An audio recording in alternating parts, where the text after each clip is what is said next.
also helped save the Grapevine Opry. Rocky Gribble served as a producer, director, band leader, guitarist, utility musician of the Grapevine Opry, a Dallas-Fort Worth area music show for 26 plus years until he retired from the show in 2014. But Rocky didn't get here until 1986. And so, to tell us a few things about what happened at the Opry's first years, he brought along a warm-up act. Larry, come on, the gentleman who literally wrote the book on the Palace Theater, the Historical Society's own Larry Gribble.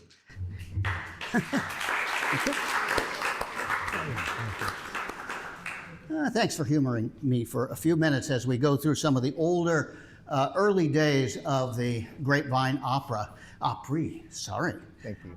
Yeah, can't get that. I'll explain. You can't get that wrong, or somebody will sue you. In August of 1974, the old Palace Theater, which was at that point known as the Airway, showed its last movie and thus sat empty. And I was going to do a trivia question about what the last movie is, but it was Blackula, which no one would ever. Blackula, the Prince of Darkness, Blackula. Yeah, it's in the book. Anyway, that was in August of '74, and then that was it. No more movies for the theater. Nobody knew what to do with it. 3 people then come into our story that stepped up to change the course of the building and Grapevine. Cheese-Eye Childs, Susie Slaughter, and Johnny High. We'll hear all about them tonight. In September of '74, a 35-year-old local dance instructor and her husband had an idea for that vacant space that had been the theater. They wanted to use it as a community theater for shows of all types. They even thought maybe it'll be a good space for a gymnastics school. We will put trampolines in there. That's true. They were Anseth and Andy Anderson. Anseth went by the name Cheese-Eye. And their focus soon became a little better focused and narrowed. What they thought they would do is maybe make their own little version of the Grand Ole Opry out in Nashville. And so in 1975, they took the theater and opened it. The Opry House, they called it, a little local version, had folding chairs for seats and not too many people in them in January. It would take a lot of money over the next 9 months to make the place nice enough to suit Cheese-Eye's vision. But she had someone she could call on, her great aunt, or aunt, it's not quite clear, Sue Alice Teal Slaughter. Susie Slaughter, Aunt Susie Slaughter, she called her. She was the old and wealthy widow of an oil hair, R.L. Little Bob Slaughter, of the C.C. Slaughter ranching and oil family. C.C. Slaughter, that's who we were looking for, or Susie Slaughter. C.C. Slaughter owned 1 million acres of ranch land in Texas in the 19th century. He was called the Cattle King of Texas. And his son battled for the control of the family fortunes afterwards. One of his sons shot one of the others. It's a complicated family. Anyway, Susie put up the money to help her niece get going with the theater. It was Susie and the money that they got who'd make them redesign the look of the old Palace Theater. It was designed to look like a 19th century showplace. And on Aunt Susie's birthday, which is 50 years ago and a couple weeks from now, September 13th, 1975, the grand opening was held. Everybody was there. It was a big day for the city and for the revived Palace Theater, now known as the Grapevine Opry. Well, those first years were pretty wildly successful and pretty wildly optimistic. There it is, in a postcard you could buy, thanks to her and Johnny High up on stage. They really had big dreams. They had lots of local talent. They started record label. They put all sorts of local people on it. I don't know that too many of those, except for maybe Willie Nelson, who had a bootleg, which was recorded at the Opry. Most of them did not become too famous, but they had a great, A few did, and they had a good, and the first 5 years were tremendous success. There was the Aunt Susie Awards every fall. The Opry even appeared in a movie, Tender Mercies, with Robert Duvall in the early 80s, playing itself. And there's the lobby as it looked in the movie. It was a good first few runs. Johnny High was a good talent scout and an MC. Chisai was a PR performer, PR person, a performer with real energy, and Susie had the money behind the scenes. But it was a volatile combination. There were egos. Fighting between Childs and High eventually soured Susie Slaughter on the support of the Grapevine Opry. And within 5 years, everybody was starting to split up. Johnny High, he went off to start the country music reviews in Fort Worth with Aunt Susie. Then they split, and Johnny High went on to the country music review in Arlington. Chisai Childs moved to Branson and started a second Opry there. And the Grand Ole Opry sued her for using Grand Opry as a trademark. They lost. She did call it the Grapevine Opry in Missouri for a little while, but she shortly thereafter closed the doors and filed for bankruptcy over here, stayed in Branson, and sold the Opry here in 1983 to an investor group who only owned it for a few months, and they sold it to a future Congressman, Kenny Marchant, who teamed up with Nelson Thibodeau and his brother, Kenny's brother, Ronnie Marchant, and they all were here to take it in a new direction in the mid-'80s. They brought in a young fellow to manage the shows, someone who had played in a band with Ronnie Marchant in college. I'm going to let him point that out and move the slide to the next slide. This is because this is where Rocky Gribble takes over the story.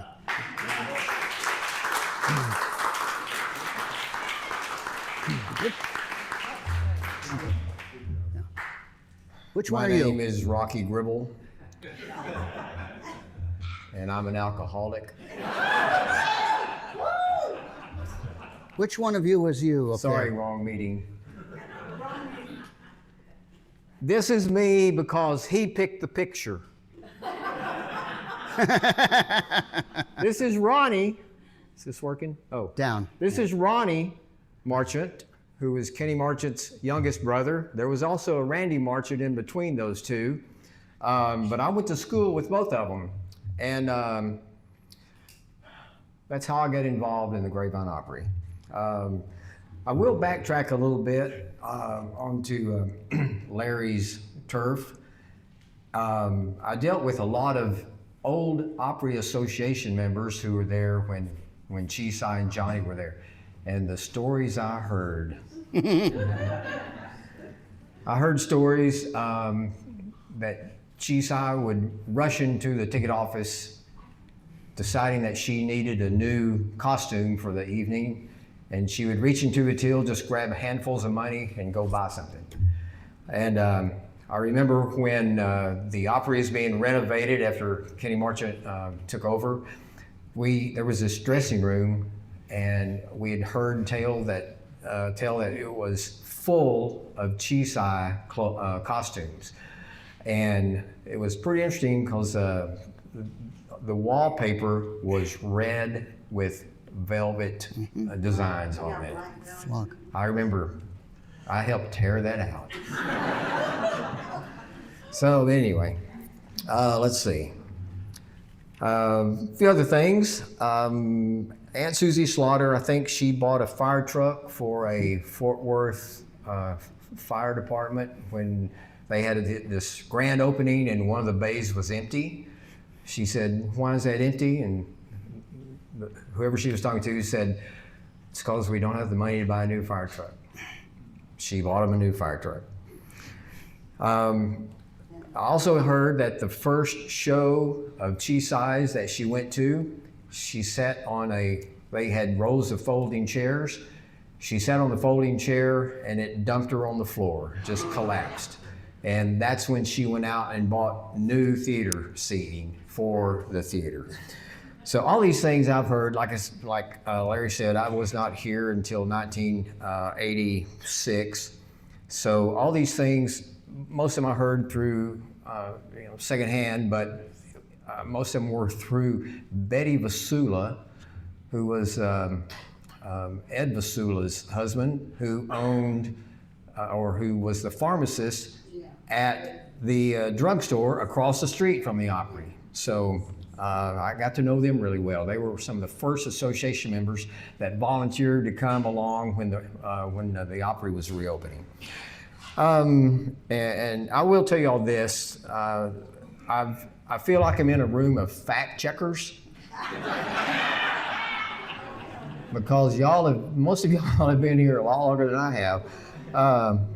And I apologize, I was gonna dress up in my tuxedo, but our house is being remodeled and pretty much everything except these jeans and this shirt are in a closet that's covered with masking tape and plastic. We're getting our popcorn ceilings removed. That's a fun task. It's so much fun. I do also want to thank Larry for helping with the slide presentation and the pictures that I sent him. We'll get those in here in a little bit. Also, I'm told that we're, looking at a 2-hour program? Is that what it is? I will say this, I grew up not liking history. It just didn't interest me. But I'm convinced that if you live long enough, you're a historian of some sort, okay? So I'm going to call myself a historian just on my time here. Let's see, I had several notes here where I'm going to skip over. Oh, another thing that people may not remember is that when they remodeled the theater, Aunt Susie had a box seat right on the stage.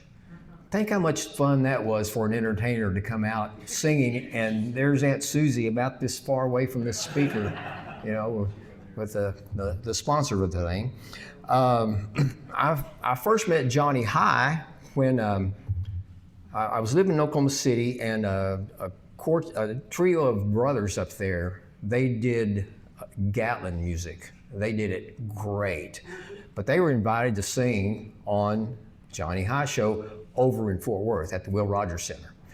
They were, I don't know why they did this, but they wanted me as a guitar player to come play for them on the show. So when I got to the theater, that was the first introduction I had with Johnny. And this is kind of funny. They were the guys that I was with, it was the Fleener brothers. That's not quite like the Gatlin brothers, but they introduced me to Johnny. Johnny said, so you're the guitar player? I said, yes, sir. He said, would you mind playing the rest of the show? My guitar player's not gonna be here. I said, well, okay. So I played the entire show that night at Will Rogers Auditorium. That's the first I'd met with Johnny. And after that, I played several times. This was while the theater was undergoing renovation with Kenny Marchant's group. And I remember I played for him several times, and he asked me one day, he says, I want you to be my regular guitar player. Go out with us on all the things we do. And I said, well, Johnny, I appreciate that a lot. I would really like to do that, but I'm committed to playing the Grapevine Opry when it reopens. I've committed. The Marchants were friends of mine. I went to school with both of them. And that Johnny didn't like that. He did. So anyway, we were kind of, passing in the night sometimes in Grapevine, but he got over it.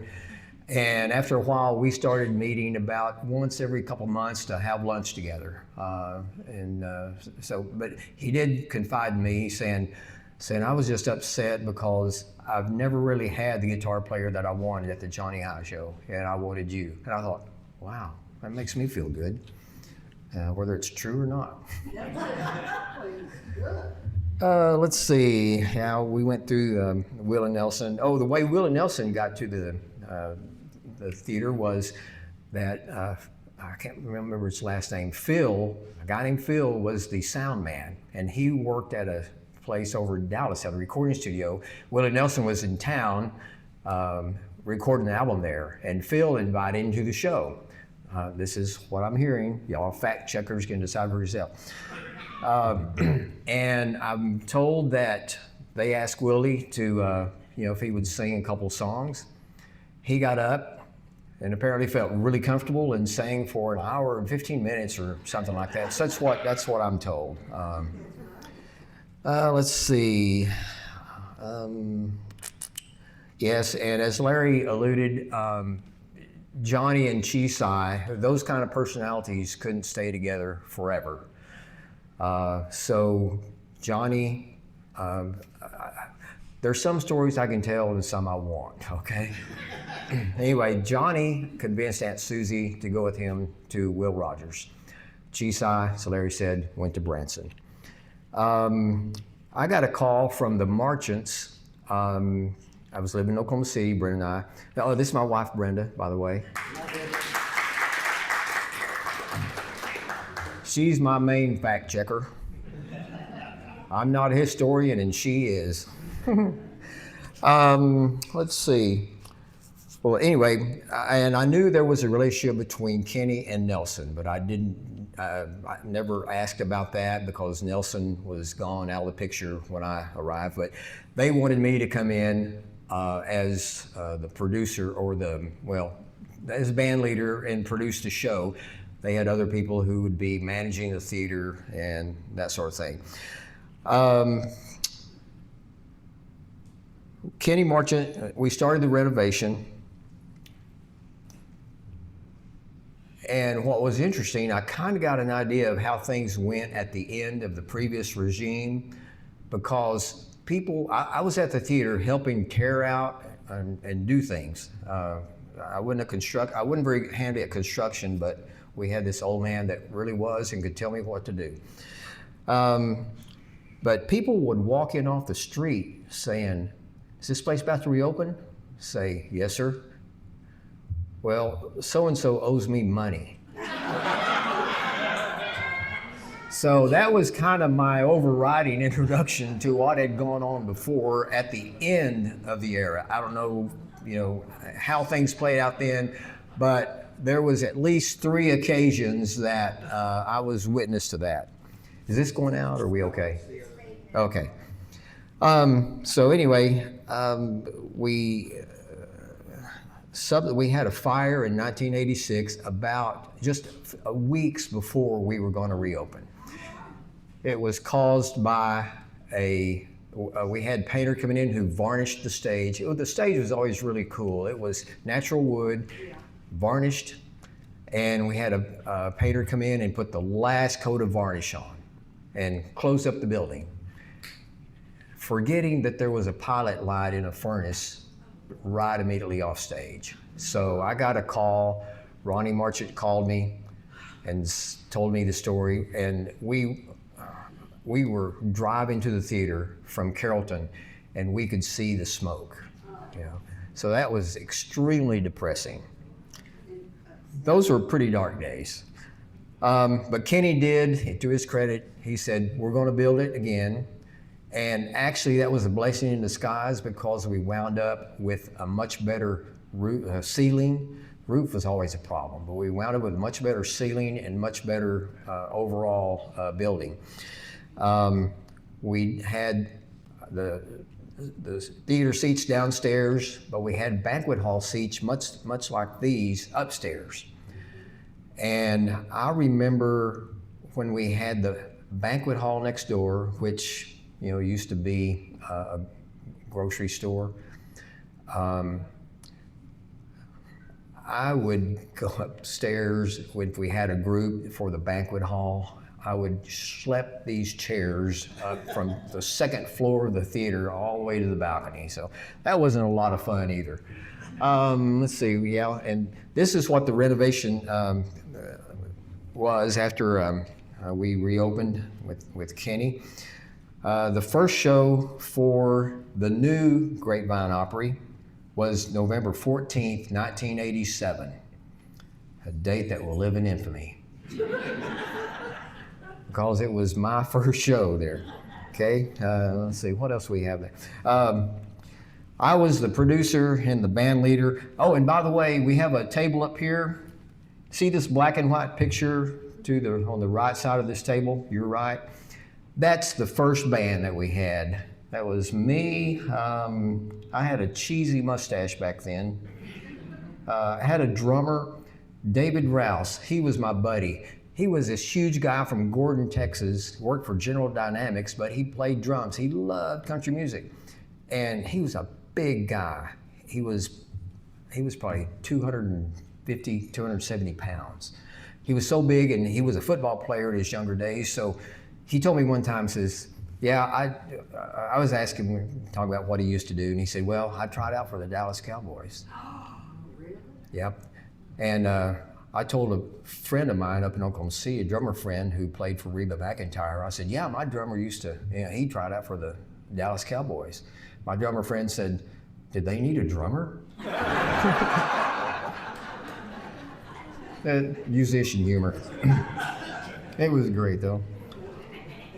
Well, Kenny decided that he wanted to divest himself of the property. So he sold the company, the theater, in 1989. And by the way, if I give you a date, y'all can fact check, but if I give you a date, it may be a year or two off, okay? Or 5 years off. Or 10, no, I'm just kidding. Just kidding. Around 1989, Miles Pennington, an attorney from Arlington, purchased the property. And that was the first ownership change. I became basically the on-site manager of the entire facility, as well as the producer, the band leader, the guitar player, the lawn boy, toilet bowl cleaner, janitor. Well, it wasn't quite like that, but anyway, it was close. What was interesting is David, my good buddy drummer, at the end of the shows, as we were leaving, well, everybody would leave. David, his family, and Brent and I would go through the theater and clean up the popcorn and, wipe up all the Coke and, anything that was spilled there. So we had a hands-on experience. Well, about 1991, we were starting to really hit our stride. Things were moving fairly well. The shows were starting to draw a lot more people in. When the shows first started, of course, the theater had been closed, and it was really hard to get people back in. I was new to the area, so I didn't know, people in town or even from the DFW area. Couldn't just pick up the phone and call somebody and say, hey, can you come sing? But I had auditions. But of course, you have to remember, Johnny took all the people, all the talent, from the show. Not Aunt Susie, but Chisai took some of the people to Branson. So what am I left with, Great idea. Let's see, and you have to excuse me, I've got my brain here. Well, anyway, 1991, as we were hitting our stride, Mr. Pennington filed for bankruptcy, the Opry, the entity that had the Opry. And I was assured, it's just a mere formality, we're just going to be restructuring some things or whatever. So we just continued doing shows, and it wasn't too long. Brenda, you have to give Brenda the biggest amount of applause, because she worked all week long at her job over in Dallas. Then she would come on weekends to the theater and work the concession stand or the ticket office, wherever we needed. She did that. So it was two of us doing it. We wouldn't get home till midnight or 1 o'clock in the morning on Saturday nights. So it wasn't a lot of fun, but the music is what made it fun. I was always a musician, so that's what made it fun for me. And anyway, one Saturday, I think the show had just started, and this lady came in with one or two other people and said, "We're from the bankruptcy court. We're here to take over." So they locked everything down that they could, made sure that nobody walked out with money from the ticket office. Excuse me. They were going to shut the show down in the middle of the show. Brenda argued and argued with them, say, "You can't do that. We're in the middle of a show. We've got, a lot of people here." So that was the first fight with Brenda and the trustee. The second fight was after the show. The trustee came to the stage wanting to take all of our band equipment and leave it, make sure we left it there, because it could potentially belong to the, the corporation that owned the business. And I was probably the only professional musician, so I depended on my equipment. The other guys, they weren't professional, but they were my guys. So I bet we argued for 15 minutes, and I told the lady, "This equipment belongs to these guys. It does not belong to the theater. It's not part of the theater." And we went round and round for a while. And finally, I convinced them to let my guys take their stuff home. It just ticked me off. And all this was new territory. Up until now, I just been a farm boy. Never went through bankruptcy or anything, Well, my dad told me when I was a farm boy, he said, "Son, don't ever be a farmer." So I decided to take him at his word and learn to play guitar. So anyway, but those were probably the darkest days. We continued to do the show with some, and Jerry Pittman, he probably knows this more than I do, and the mayor, they were there. And there were people higher than me who also were talking, to the court and the trustee. And we were allowed to do the shows, but every day, every Saturday after a show, they were there to take the money. Okay, I could pay my guys, or they would pay the guys. I would turn in, pay slip, and for everybody. And so that's how we lived for several weeks, for too long. And it got pretty depressing. Then along comes this guy. I had met him. He had a real funny way of talking. His name was P.W. McCallum.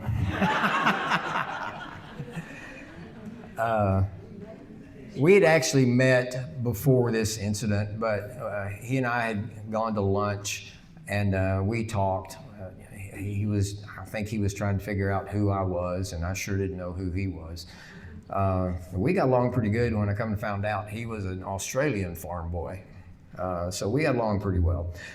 PW, I was ready to leave, okay, to walk away. And PW came in and said, "I think, this place has so much history. I think the city council might be willing to acquire the property for the city as a historic theater. And we sure would want to see it sold to someone who wanted to come in and make an arcade, a video arcade, or a gaming place out of it."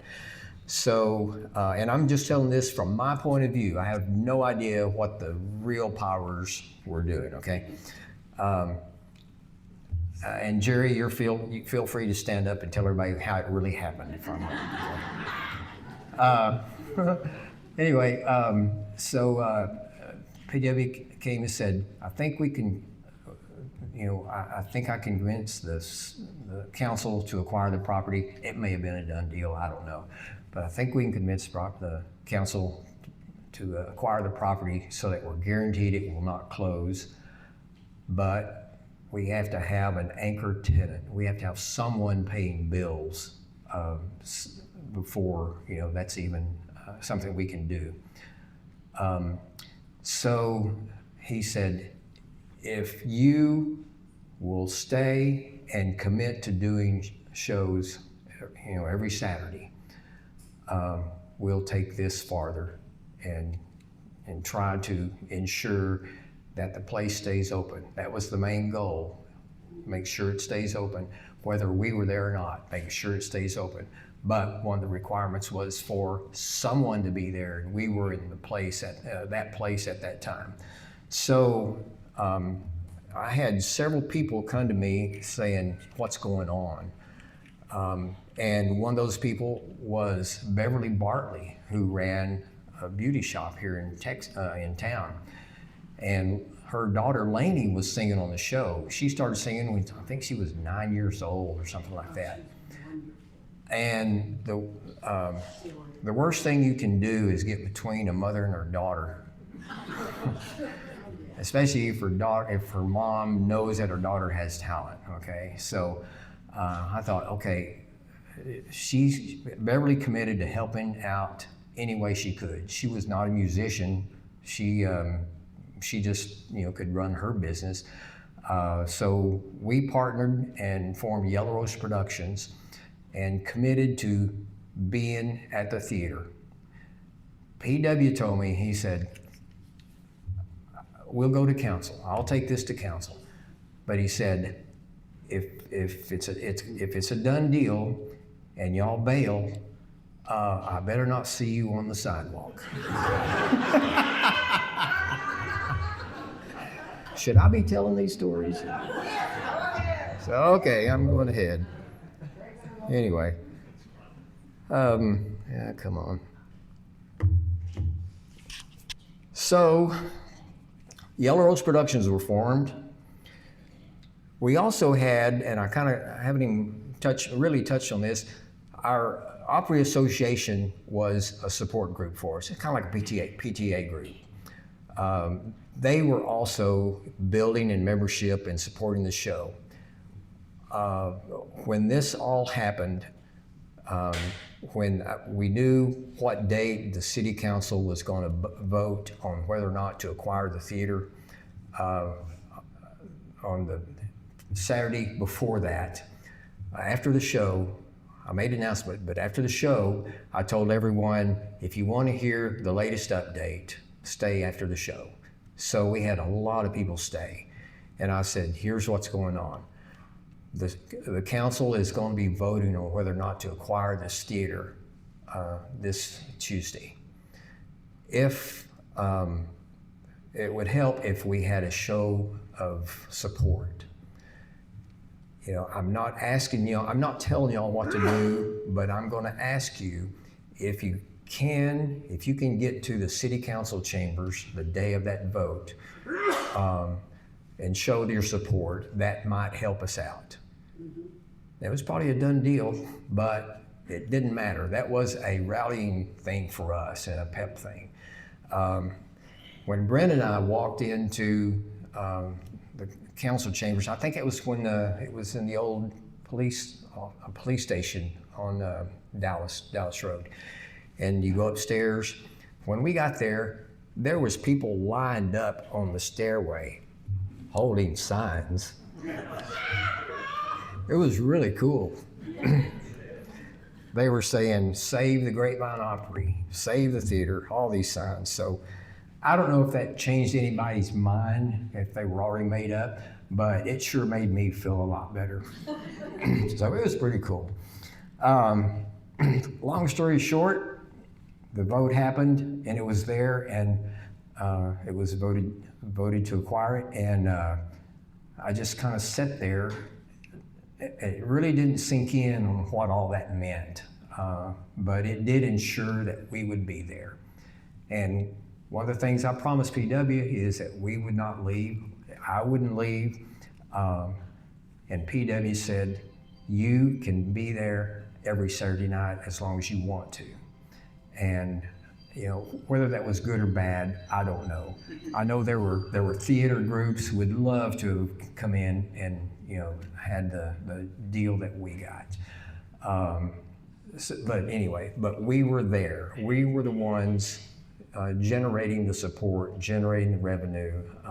So that's kind of how we got into the fabric of Grapevine in a big way. After the dust had settled, as they say, the Heritage Foundation was formed, Grapevine Heritage Foundation.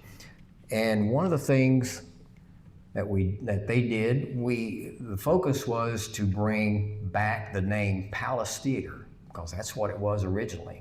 Okay, so it was super hard for people, and some still are. I still meet people who say, "Oh, you still play the Grapevine Opry?" I mean, well, it's yes, I do, kind of, sort of. But people still call it the Grapevine Opry even to this day. It's such a bond between the two. But the goal of the foundation was to bring back the emphasis on Palace Theater. This was it was repainted to resemble the original property. Okay, now our sign looks pretty bad there. Okay, we were told that years down the road we would see a renovation. Okay, we were also told by, I won't mention names, by someone new in town, put it that way, that the worse the place looked, the easier it was to raise money to renovate it. So we left our sign looking bad. But you will notice that the Palace Theater sign, the Palace sign, was put into place. So it took a lot of people a long time to get over some of this. But that's, that was a small price to pay for continuing a show. And I still am glad to this day that people called it, Chisai's show and Johnny's show and all this. They were there for what, maybe 10 years? Yeah. Okay. I was there 26 years, so I feel a lot better about it now.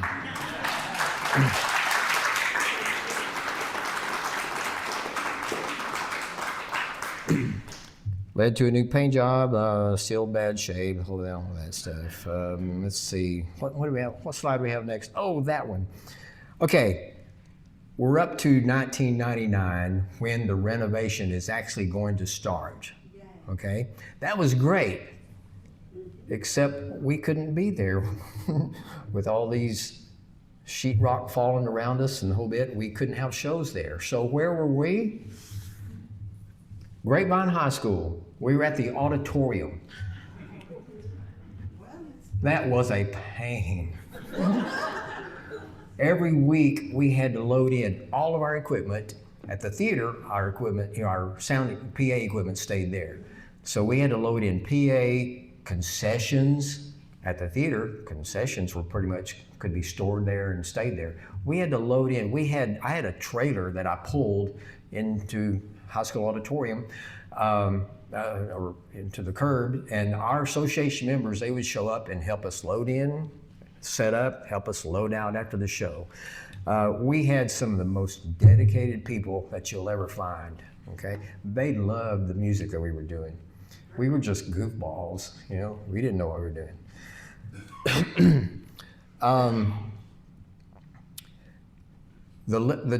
The renovation lasted about 2 years. Well, after about a year, the high school kind of wanted their auditorium back for other things. There were a few times that I think we didn't have a show because the high school needed it for, their drama class and other, things that they had going on, which we understood. So we had to find another place. So, well, let me show you a few things first. Let's go ahead and go to the next slide, Larry. Yeah, this isn't. This is what the theater starts looking like, okay? This is from the Main Street view. It doesn't look bad. Well, I say that. It looks bad, but not uninhabitably bad, okay? Sorry. Okay, that's the other side view. And now the interior. Now the good views, oh, well, sorry. Which one do you want to see? No, that's That's me standing on the stage during the renovation. Okay, that doesn't look like a stage, does it? That's because this is the inside. I'm on the left picture, your left. I'm in the balcony taking a picture of the stage. And what was interesting about this, once the old stage came out, we found well, there were several things found. In fact, Jerry reminded me earlier, there was a safe that was found, and there was an orchestra pit. Nobody knows there was an orchestra pit. But guess what? It was only about as big as that table. So the orchestra was probably 2 people at the most, okay? And this is my fault for you hardcore renovationists, but I was asked, would you like to have that orchestra pit stay or go? And I said, I can fit at least 4 more seats right there. So I opted for the seats. So I apologize for that. This is me again on the stage. I don't know who took that picture. This is, I'm on stage taking a picture of the balcony. That's a close up and far away. That's when the sidewalls were torn down, that's what was found, but from the grocery store, where the banquet hall is, the Lancaster Theater, okay? And apparently people parked in the theater. Free parking. Theater employees park. That picture is where the concession stand, and farther back is where the dressing rooms are now. Rear view.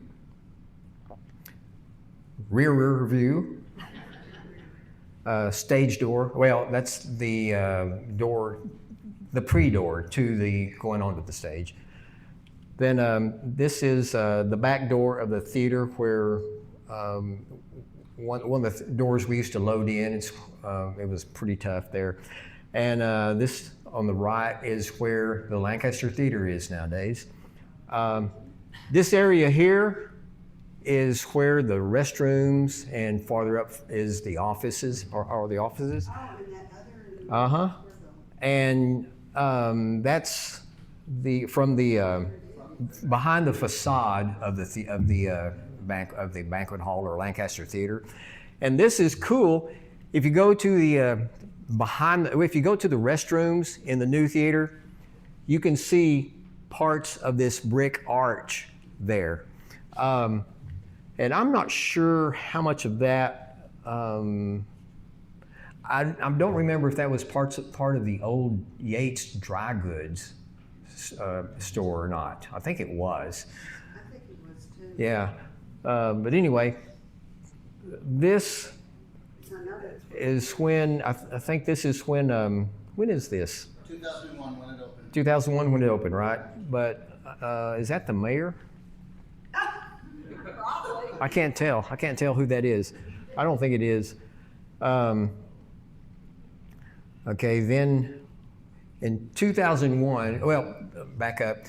After we left the high school, we had to find another place.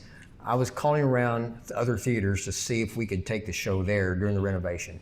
I called the Carrollton. There's a theater on the square in Carrollton, and they were looking for someone to come in and rent. They had just done renovation on that theater and turned it in, made it nice, but they were looking for tenants, somebody to come in.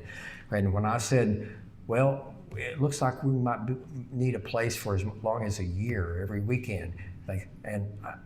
I'm not sure, but I think in the background I heard, woohoo! So anyway, so we did shows there, and the load-in was even worse. We had a little entryway, and when you got a drummer that's bringing stuff in, drummers hate it. They got big equipment. So anyway, but it kept us going. We never stopped the show. We just billed it as the Grapevine Opry in Carrollton, which made a lot of sense. But you know, Chisai started it when she took the Grapevine Opry to Branson, so I didn't feel too bad. Okay, and in 2001, we had when we came back to the theater, there was this big event. It was a big event, and we had multiple events. I think we had, there was the city sponsored Brenda Lee to come in and have a big deal. Do what? Diamond Rio.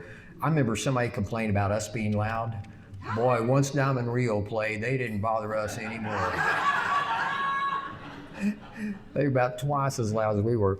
But anyway, and then we had our own. You know, I had a lot of artists who were appearing on the show. Now, if y'all need to leave, feel free. But we had our own homecoming, basically. And our homecoming parade was a limousine and Hummers from Tom Durant, from his Hummer dealership. This may be kind of cheesy, but we wanted these entertainers, these people that were coming back to sing on this big homecoming show, we wanted them to feel special, you know, and I brought in the best ones of you know, the last several years. But we had them park in the back. One of the Hummers would go around, pick people up, you know, 2 or 3. They'd bring them in, and we had, this is earlier, but we had crowds of our association members who knew this was going on, so they came and watched all these, the performers who they just loved. They watched them get out of these Hummers and the limousine and all that, and it was a cathartic moment for us. It was too much fun. That's the, yeah, here's the limo, there's the Hummers. And I don't know what those other people, I think they're shoppers. Anyway, but obviously this is during the day. I put this up here to show you the difference. This is one of the first shows that we had, and apparently it was my birthday with the balloons there. But that was one of the first shows. You can see the stage. You know, we were on a shoestring budget back then. 2001, we had a group of association members who loved us and they would do anything for us. They volunteered all kinds of things. So here's what our 2001 stage looked like. That's Linda Davis. I don't know if you remember her. She started her career at the Grapevine Opry.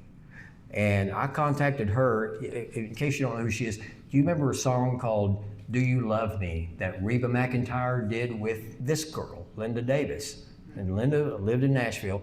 I called her and said, we're doing this big thing. Would you come be on the show? And she said yes. Anyway, so that was really cool, okay? And she signed autographs. She did the whole ball of wax. So it was an excellent night for all of us. And it gave everyone a shot in the arm that we were back in Grapevine. And nobody knows this.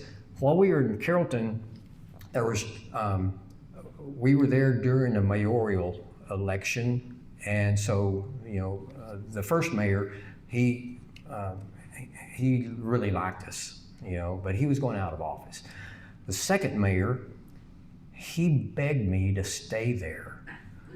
And I don't think I've told anybody this other than, you know, a few people.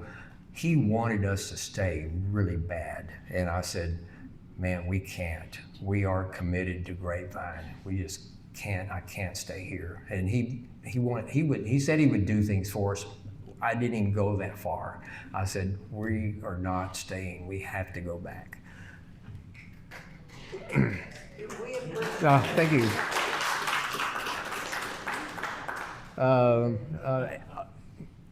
Remember I told you those entertainers loved being treated like that? Well, at the end of the show, the entertainers, I can't remember what they gave me, but they all came out on stage and presented me with whatever that is, a basket.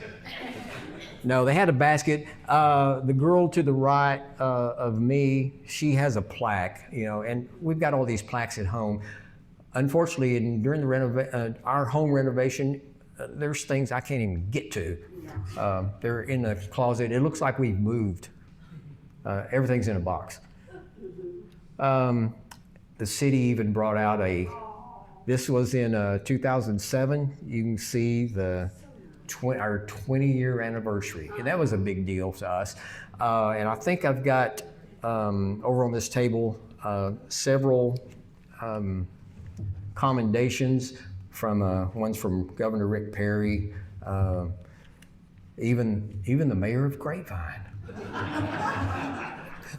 Anyway, and state representatives, Kenny Marchant even came to this, to our 20th anniversary. I brought him on stage, and it was pretty cool.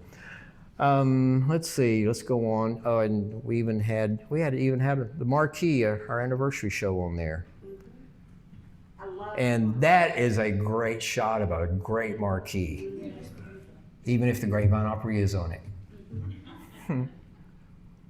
Okay, well, we're at the end, but we did have, some of you may or may not know, I retired from the show. The last show of 2013 was my last show. It was New Year's Eve. I won't say the show was getting old or whatever, but I know it needed new energy. I was getting old. Can I tell them why I retired? Yeah. Okay. In 2013, what was it, April, I think? May. Brenda was diagnosed with cancer. So I thought it was time to quit. It was the right decision, right? It was. This was our 26th anniversary, the middle of November, and we did Christmas shows, and then the New Year's Eve show of that year was my last one. But I gave the show to someone else. They didn't last very long. It was, you can't make something like this work unless you're committed to something. And you get that commitment in return, and that's why I'm still here. You did a new show every Saturday. Yep. It wasn't the same thing over and over again. Nope. You were awesome. I ran, I don't know how many, probably 2,000 or 3,000 singers on.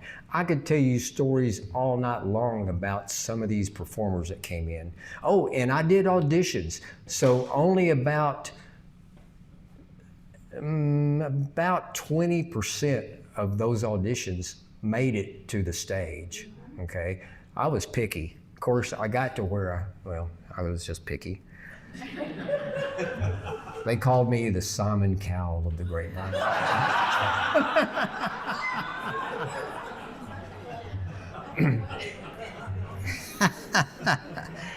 And if you don't mind, if you've got time, I'll tell you a few odds and ends, okay?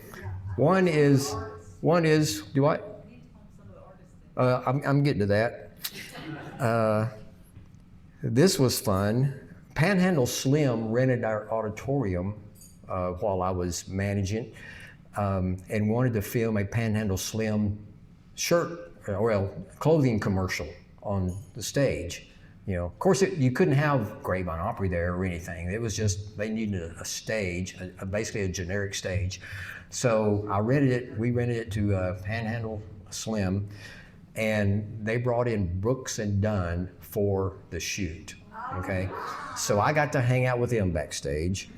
And then I got a call out of nowhere. It wasn't unusual to get calls out of nowhere ever so often, okay? And I don't know where nowhere is, but it apparently was in Australia. Because I got a call from this guy who said he was the Australian it was the equivalent of being the male vocalist of the year for the Country Music Association, based in Nashville. And I couldn't find my records. I couldn't remember his name. I think his first name was Tony. But he said, I'm in town. I was wondering if you would let me make an appearance on the show. So I had this Australian guy that was one of the best country singers, apparently, from Australia. I mean, I don't know anything about Australia, but he came and sang some songs. So it was hilarious. It was great. Let's see. And then one of the best stories is, well, first of all, I would get to know the entertainers, and they knew that if they were going to be on the show, that I would probably mess with them on stage. I don't know that I'm proud of that, but man, it was so much fun. Well, we had, I got this note, I can't remember his note, or somebody rushed backstage and said, Jimmy Dean is in the crowd. Really? What happened is, we had a sold out show. Jimmy Dean, and we think it was his girlfriend, came to the ticket office wanting to come to the show. The Jimmy Dean, you know, he didn't have to have sausage with him for me to know it was Jimmy Dean. It was the Jimmy Dean. And his girlfriend did not look like sausage either. But anyway, he came to the ticket office, and Brenda was reminding me of this story. We were sold out. 2 of our association members volunteered to give up their seats so Jimmy Dean and his girlfriend could come and sit and watch the show. So we were so close to starting the show that I didn't have time to go talk to him. Well, I take that back. I did go talk to him. He said, would you let my girlfriend, or I can't remember, I don't think it was his wife, wasn't a daughter, wasn't a niece. But she was young. I'll stop there. Anyway, so I shook his hand, introduced myself, and I said, our crowd would go nuts if you would come sing at least one song on the stage. And he was pretty cool and aloof. He said, well, we'll see how it goes, but would you let my whoever sing? He said, she is a great singer, and she can do a Patsy Cline song. That'd be easy for y'all to do. She was really, really good. Okay, we had her, I can't remember if she did 1 or 2 songs, but the crowd just went crazy when that happened. And of course, Jimmy said, yeah, we'll see how it goes. Well, I didn't even go ask again, because I didn't, you know, if it was me, I wouldn't want to be asked again and again and again. So we're in the middle of the show. Of course, I still kind of give the singers a hard time, trying to get them to come out of their shell when they're on stage. And we looked up, Jimmy Dean's walking down the aisle. He just comes up on stage and basically takes over. And I can't remember if he did 1 or 2 songs, but he was talking. We're both from West Texas originally, so we kind of had some of the same mindset. We were talking, he was talking, and I think I made one little comment. And he just turned around and says, why don't you go find a house to haunt? And we all just died laughing because that was so funny. So, but anyway, so that was our experience with Jimmy Dean. Okay, that was one of the odds and ends. Now, I've thought long and hard about whether, you know, you always think, am I really running this thing right? You know, we had crowds. We thought, okay, yeah, we're doing good. You know, and most of us have at least, most of y'all have at least an idea of what the Opry has been like here in town. You know, I know some people don't like it because they're not country music fans. I dealt with that. Okay, just one time, a black gentleman came up to me and said, "Why don't you ever have a black performer sing on your show?" I said, "Do you know any black country singers?" I said, "I'd love it. I mean, it doesn't matter to me." I had one from Oklahoma City years later, but at that time, there was none. Mm-hmm. And I said, you know, I'd entertain the idea if I have someone who wants to be on the show. I would entertain that. They would go through the auditions just like anybody else, you know. And I'm going to end with this story. Rachel Bradshaw. Y'all know Terry Bradshaw? Oh, yeah. Okay, his daughter. This is the best story. She auditioned for the show, and I put her on. She came to rehearsal with her arm in a sling. And rehearsals, we have to go fast. So I didn't even talk to her. We just went through her songs, and then they leave. And then they come back in time for the show, and they see the list. Came her time to sing. She walks out, sings her first song. And like I said, I mess with them to get them out of their shell. Well, she didn't have a shell. She was already out of it. But anyway, I thought, I want to mess with them anyway. So she starts talking to the crowd and, how y'all doing and all that stuff. And I said, hey, Rachel, what did you do to your arm? She said, I broke it. I said, well, how did you do that? She said, I hit my boyfriend. I said, you hit your boyfriend? Why'd you do that? I said, he dared me to. That's not the funniest thing. And I said, okay, let me get this straight. You hit your boyfriend so hard that you broke your arm and you're about to sing Stand By Your Man. True story. Anyway. And what's cool is Terry Bradshaw came to the show. At intermission, I went and shook his hand. Of course, the people around him, they're buzzing. The word gets back to me that where he's sitting, all that. So I go shake his hand, and I said, I really appreciate you being here. I said, I hope people aren't bugging you too much, but thanks for being here. They told me that when I said, and you're singing Stand By Your Man, they said he just died laughing. So that made it all worthwhile. And there's tons of other stories out there, but those are some of the highlights. You can't put 26 years, in without, and miss. You can't do everything within an hour. The last thing I'll say is, the whole time I've been at the Opry, I was aware of its history, and I didn't really see myself in the role that I was doing, as much as I just felt like I was a caretaker for something that was going on, that had to go on. And I think that's another thing that kept me there. So anyway, thank you for listening to me and your time, and I guess I'll turn it over. I was going to say, do we want to do a question and answer? No time. Okay, good, because I don't have any answers. Thank you.